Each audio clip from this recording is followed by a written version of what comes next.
Pullarimni tezroq bekitib oling. Assalomu alaykum, hurmatli mijozlarimiz. Do'konimizda har xil turdagi seyflarimizdan bor. Bu seyflarimiz 17 sm dan 38 sm gacha razmerlari.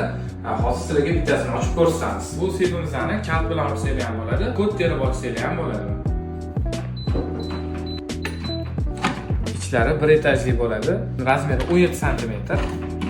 Keyingi seyfimiz, bu seyfimiz razmeri kattaroq. Bu ham kod bilan ishlaydi va ekranlari bo'ladi. Zaryadkasi va ochilganini ko'rsatadi. Ichini ochib ko'rsatamiz. Bu seyfimiz o'rtasida polkalari bo'ladi.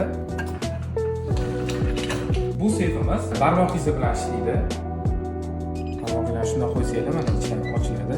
Buni sifatiga alohida baho berasizlar. Bu poliklar bilan ishlangan va o'rtasida buni ham polkasi bo'ladi va devorga qotirish uchun o'zining shuruflari bo'ladi. Agar bu seyflarimiz sizga yoqqan bo'lsa, do'konimizga kelib bemalol o'zingizga yoqqanini tanlab ketishingiz mumkin yoki dastavka xizmatlarimiz ham bor.